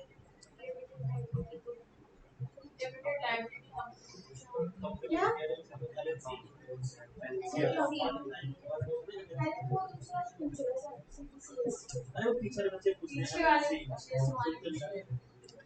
जहां पर लायबिलिटीज लिमिटेड हो जाए, जो आपकी लिमिटेड लायबिलिटी पार्टनरशिप है, जब आप उसमें जाएंगे ना तो कंपनीज के अंदर भी लिमिटेड लायबिलिटीज कंपनी का रजिस्ट्रेशन होता है। वो लिमिटेड लायबिलिटी कंपनियां बस की बात कर रहे हैं। कंपनीज की टाइप्स पढ़ेंगे तो उस कंपनी की टाइप्स का ही एक पार्ट है जहां पर लायबिलिटी लिमिटेड हो जाती है, लिमिटेड लायबिलिटी कंपनी। वो पहले से ही नॉर्मली जो सारी कंपनीज हैं आपकी, वो सारी लिमिटेड लायबिलिटी वाली होती है, तो उसी चीज को लेकर कंसर्न है कि जो कंपनी है वो ऑलरेडी लिमिटेड लायबिलिटी के साथ चलती है, अनलिमिटेड लायबिलिटी के साथ नहीं चलती। पार्टनरशिप थोड़ा सा कॉम्बो कर दिया है, पार्टनरशिप प्लस कंपनीज का ये। हाँ जी बेटा, ट्रेडिंग विद एनिमी क्लियर सबको। चाइना वाला एग्जाम्पल क्लियर है।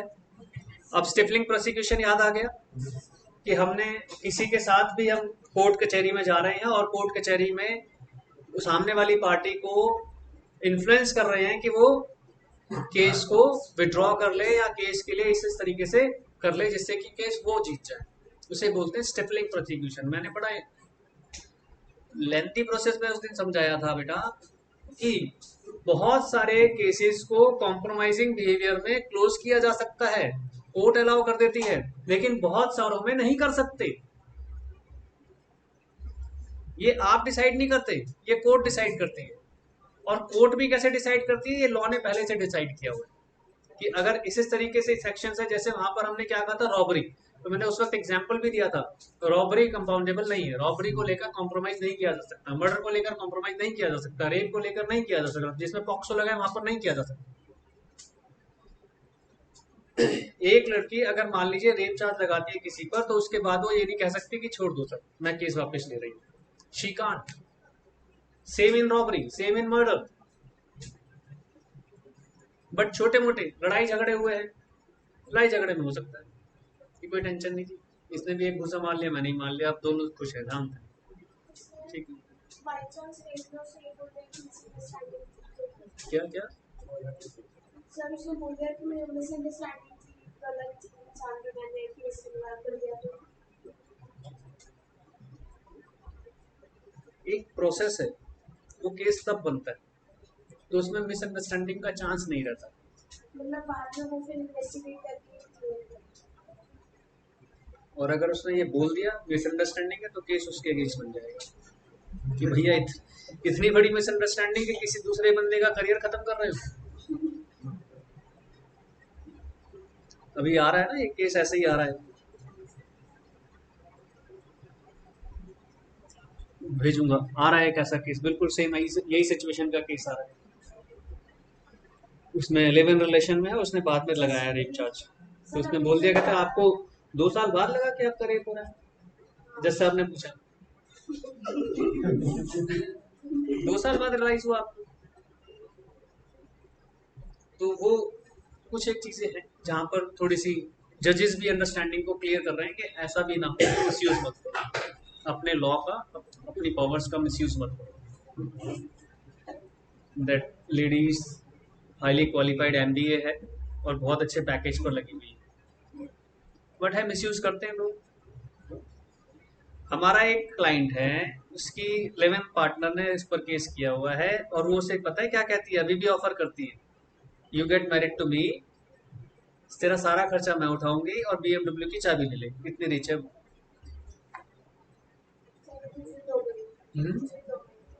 क्या हो गई?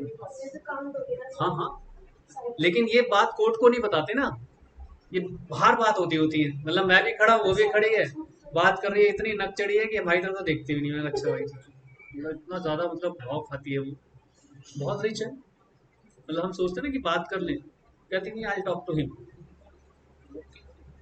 मैंने उसे कहा, मैंने कहा मेरी बिना बात करेगा तो तुम, मैं तेरा केस नहीं लड़ूंगा. भाई वकील के बिना कैसे बात कर सकता है, वो उसको इमोशनल डिप्राइव कर रही है एक्चुअली. एज में भी उससे 10 साल बड़ी है, उसे बच्चा ही ट्रीट करती है. मतलब हो जाता होगा. मतलब मैं सुन रहा होता हूँ ना कभी कभी, वो जिस तरह से उसे डांट रही होती है, वो बाप रे, तेरी माँ है क्या ये, मेरा सर माँ ही समझ लो इसका. अच्छा तो है, लोग करते हैं बेटा मिसयूज. सेकंड आ जाओ, मेंटेनेंस एंड चैम्बर्टिंग. इसे जरा पढ़ लो, देखो क्या होता है, क्या है ये.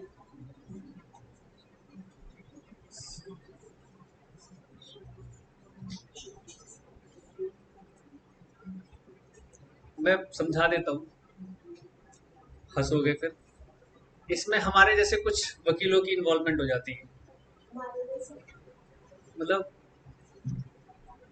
हमारे जैसे, अब वकील हर जैसे है ना, हर तरीके के हैं, तो मैं कभी कभी नेगेटिव वाली बात भी कर रहा हूँ कि जैसे कोई नेगेटिव वकील है, मैंने आपको समझाया कि वो मैनेजर नहीं कर रहा, नाम नहीं हटा रहा, फोन नहीं हटा रहा, उसे फोन पे बात करो बेटा, फिर आप प्यारी प्यारी मीठी मीठी, अब आप प्यारी प्यारी मीठी मीठी बातें करोगे तो वो भी करेगा, ह्यूमन नेचर है.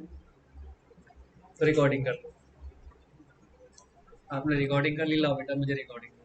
अब मैंने उसके ऊपर केस कर दिया, आपको कह दिया 2 लाख रुपए मांगना, फोन तो हटाएगा ही हटाएगा, 2 लाख रुपए मांग लेना. एक बता रहा हूँ कड़वा सच, आपने 2 लाख रुपए मांगे, वो 1 लाख देने को तैयार हो गया, और मैंने कहा हम दोनों आधे आधे बांट लेंगे, है ना. जो काम वैसे 50,000 कमाना तो मुश्किल था, एक छोटी छोटी सी 2 मिनट की बातों से 50,000 निकल आए दोनों के पास. ऐसा बहुत सारी जगह होता है. तो बहुत कई जगहों पर, इसमें एग्जाम्पल भी बताएगा, कुछ जगह पर हम लोग ऐसा कर देते हैं कि चिंता ना करो, बाकी मैं सब बात संभालूंगा. तो ये है एक तरीके का ऐसा एग्रीमेंट. तो कह रहा है मेंटेनेंस एंड चैम्बर्टिंग. चैम्पर्टी को एक तरीके से आप मान लो चपत लगाने वाली सिचुएशन, किसी को चपत लगाने वाली सिचुएशन है। तो it's an agreement in which a person promises to maintain suit. Maintain suit, कौन सूट मेंटेन करेगा? या तो वकील ही करेगा, या फिर कोई दूसरी पैसे वाली पार्टी की, तो चिंता मत कर, तू ये काम कर, बाकी मैं संभाल लूंगा। तो मैंने सीधा वो दूसरी अमीर वाली पार्टी हटाकर मैंने डायरेक्ट अपने आप को पिक्चर में ले आया कि कई बार वकील ऐसा सूट डाल देते और आप दंग रह जाएंगे। आपके यहाँ तो बहुत डलते हैं, ये इस साइड का जो एरिया है, बदन क्या बोलते हैं इसको आप, बदनपुरी,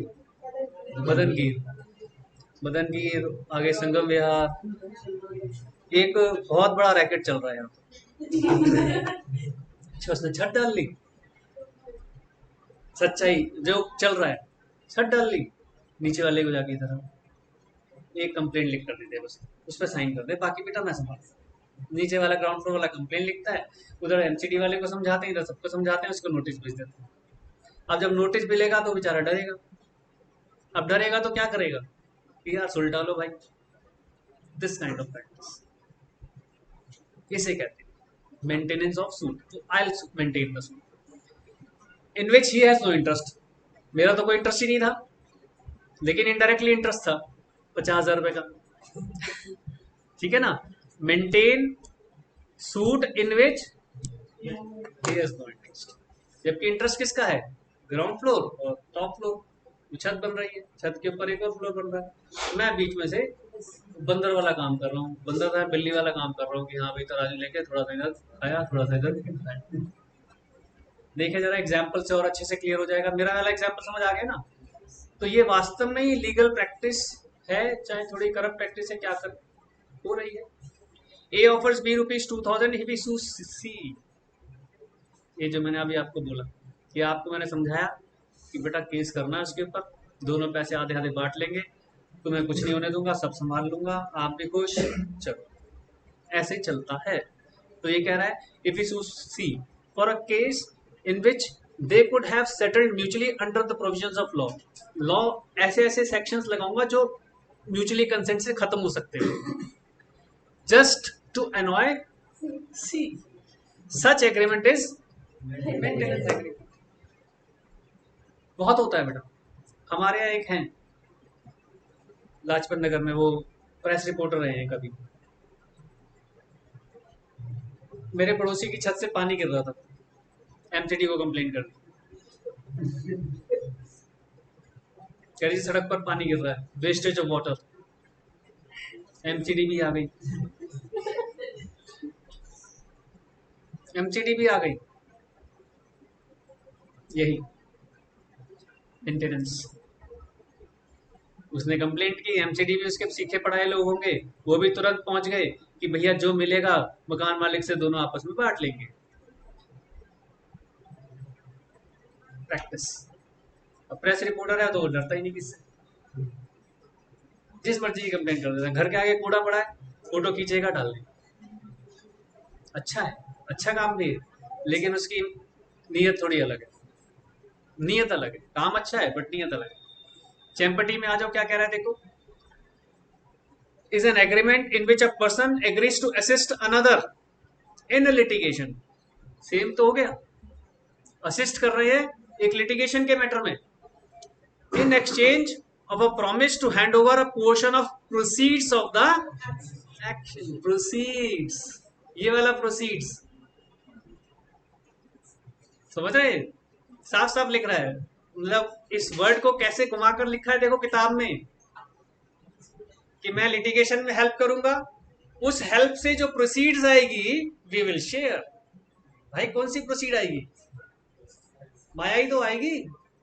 लिख नहीं रहे, बस देख लो, स्टाइल देख लो। फिर से पढ़ते हैं।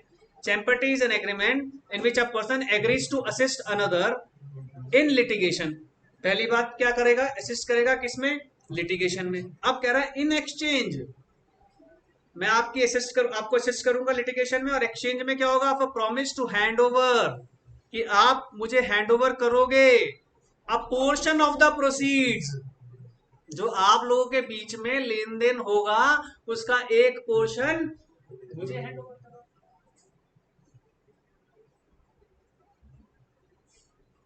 ठीक है जी। चैम्पर्टी, चपत लगाने वाली तो बात है, मेंटेनेंस एंड चैम्पर्टी एक साथ चलेगा।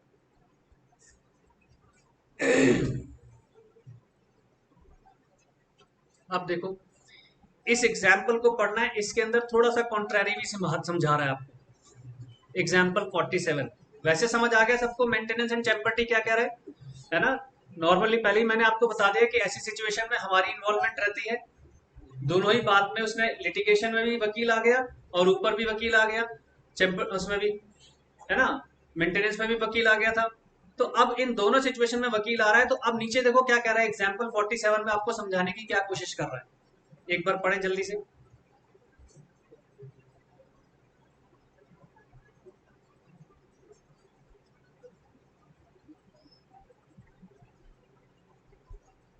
अब देखो लॉ कितना खतरनाक है, कह रहा है the agreement of supplying funds by way of maintenance and champerty is valid. बताओ भैया क्या कहो, आप वैलिड भी कर दिया एक जगह, अनलेस क्लॉज लगा दिया। जैसे अभी आपने कहा था, मैंने कहा फोटो खींच के डाल दी, तो उन्होंने कहा अच्छा काम है अगर वो अच्छा है, लेकिन अगर अपोज पब्लिक पॉलिसी है, सिर्फ पैसा कमाना मोटिव है, तो क्या अच्छा है? अच्छा कब तक है वो? जब तक सोसाइटी के फेवर में है। सोसाइटी के अनफेवर में हो गया तो अपोज पब्लिक पॉलिसी। छत से पानी गिरना वास्तव में वेस्टेज ऑफ वाटर है, सरकार की गाइडलाइंस है। सरकार तो ये तक कहती है कि आप कार तक नहीं धो सकते, यू नेवर नो। अरे बाप रे, पढ़ो, पानी से नहीं धो सकते आप, वेस्टेज ऑफ वाटर। हाँ, रोड तो है ही है इशू, आप पानी से रेगुलर कार को नहीं धो सकते, वो अलग है, वो तो सर्विस स्टेशन है ना बेटा। लोग क्या करते हैं, मानकर चलो आप कैसे कार धोते हो, जिनके घरों में पानी खूब आ रहा है, पाइप लगा लगे हुए हैं मजे से, इधर उधर ऐसे, पता नहीं भाई क्या चमका के छोड़ोगे, क्या उसमें पानी की जरूरत है? हाँ तो बिल दे रहे हो, वेस्टेज अलग चीज है, बिल अलग चीज है। बिल देने की आपकी अगर कैपेसिटी है तो आपको सरकार ने ये नहीं कहा कि आप टैप खुला छोड़ दो कि मैं दूं। आपको क्या फर्क पड़ रहा है, आप तो फिर ये कहोगे। नहीं, डेली धुलने की जरूरत नहीं है, वो ये बता रहे हैं डेली धुलने की।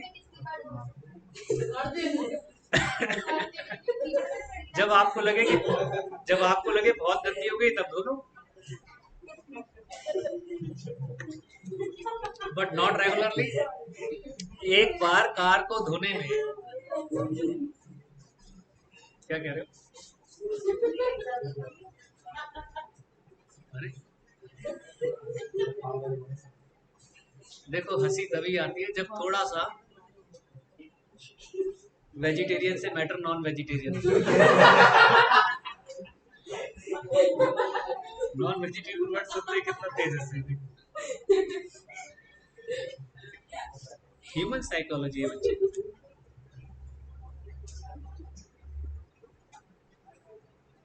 क्या कह रहा है ये,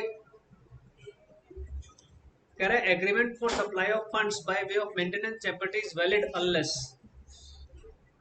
पहला, it is unreasonable so that to be unjust to other party.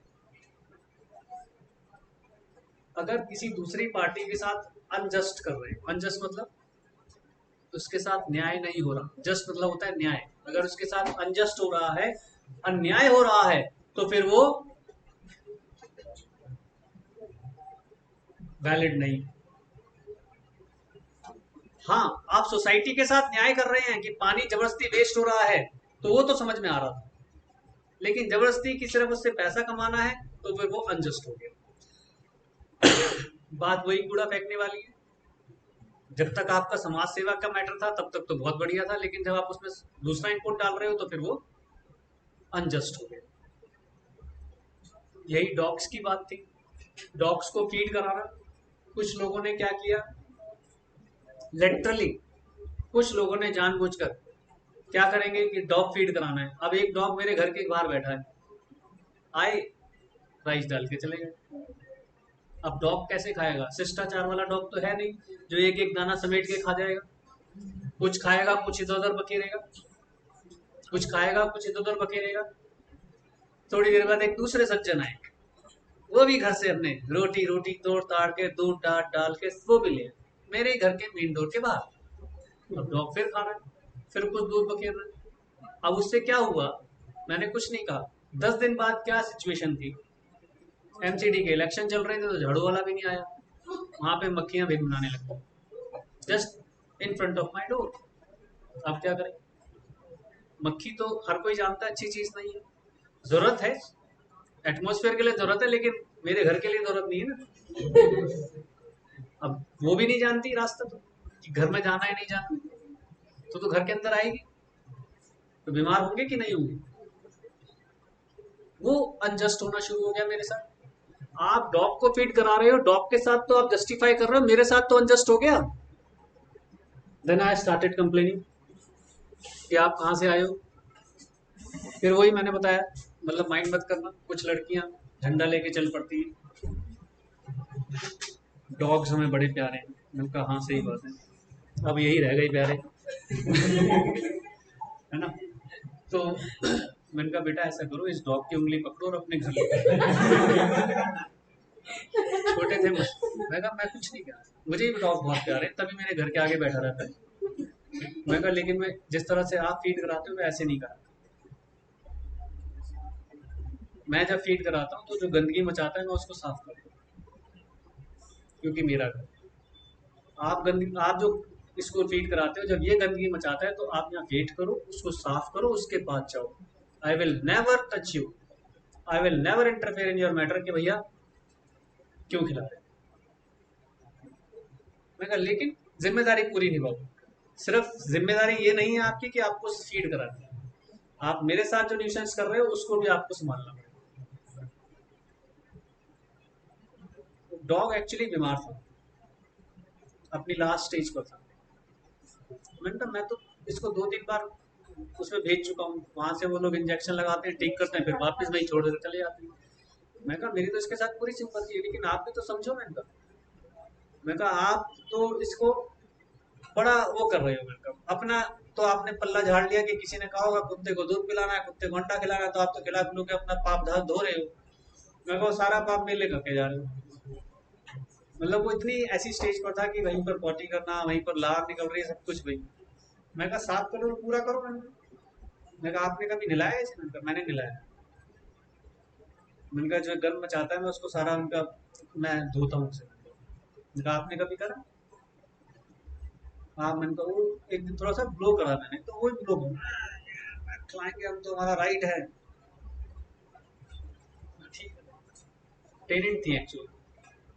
मैं कहा मैं आपको कुछ ये नहीं कहना चाह रहा, मैं कहा लेकिन आप अपने घर के बाहर खिलाओ। तो वो क्या हो रहा है? अनजस्ट। किसके साथ? मेरे साथ। समझ गए? एग्जाम्पल इसलिए दे रहा हूं। तो फिर वो क्या हो जाएगा? वो अनरीजनेबल कहलाएगा। सेकंड में क्या कर रहा है? It is made by malicious motive. अब क्या हुआ? उन लड़कियों की आड़ में, जैसे हर कॉलोनी में होता है, आपका एक ना एक तो दुश्मन होता ही होता है हर कॉलोनी में, है ना? जो हमेशा पीठ पीछे बैक बाइटिंग, फ्रंट बाइटिंग कुछ भी करता ही रहेगा। उनको पता चल गया कि गुप्ता जी परेशान हो रहे हैं। आज तक कुत्ते को रोटी नहीं खिलाई थी ससुरों ने, वो भी रोज कुत्ते को रोटी खिलाने लगे। और वो कैसे खिलाते थे? मेरा घर जैसे पार्क होता है, पार्क के कॉर्नर पर मतलब टर्निंग वाले है, वो कार से टर्न किए, ले था कार के इतना कष्ट भी नहीं करना कि कुत्ते के सामने ढंग से रोटी डाले। अब कुत्ते के सामने कुत्ते वाले स्टाइल में रोटी डालनी।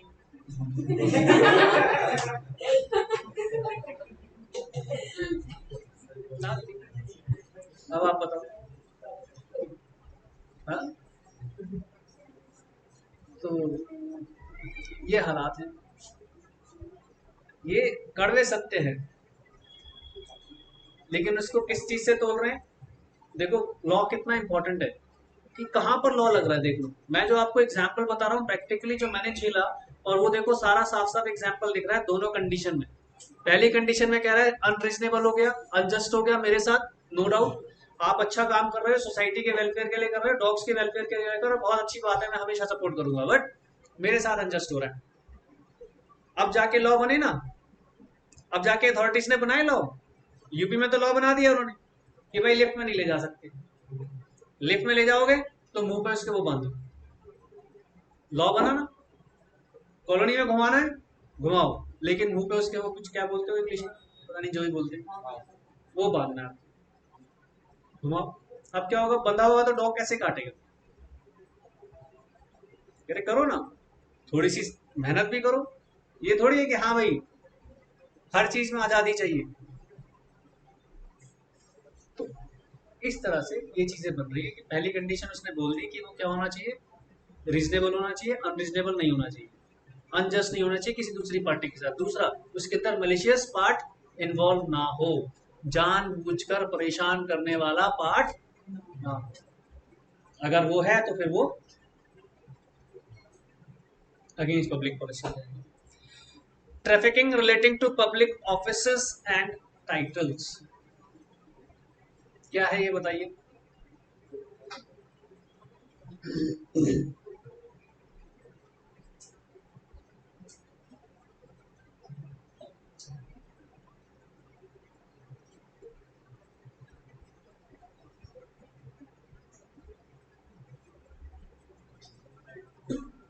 एक्सप्लेन करो जल्दी से।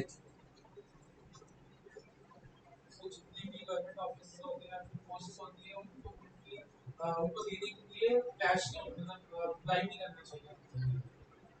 बिल्कुल ठीक है ना, आसान पॉइंट। ट्रैफिकिंग का मतलब यहाँ पर क्या होता है, एक्चुअली जहां पर एक गलत इंटेंशन के साथ कुछ भी आदान प्रदान होता है उसको ट्रैफिकिंग बोल देते हैं। जैसे ह्यूमन ट्रैफिकिंग आप सुनते होंगे, है ना, गलत इंटेंशन के साथ होता है ह्यूमन का आदान प्रदान, तो वो ह्यूमन ट्रैफिकिंग कहलाता है। ये जब पैसे का आदान प्रदान हो रहा है तो वो सिंपल ट्रैफिकिंग कह रहे हैं, है ना। क्या हुआ, an agreement of to trafficking in public office is oppose to public policy.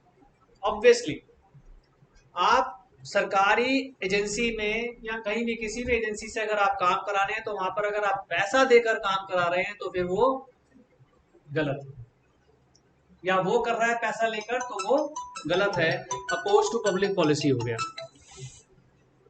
ठीक है जी।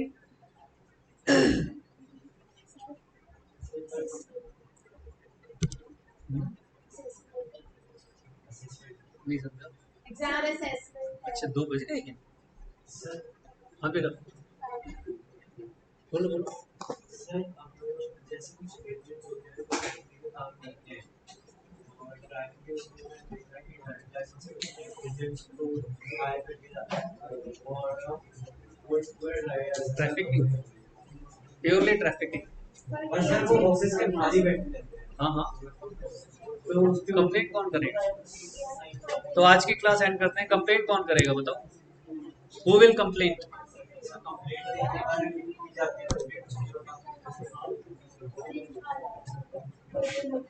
बेटा क्या हुआ,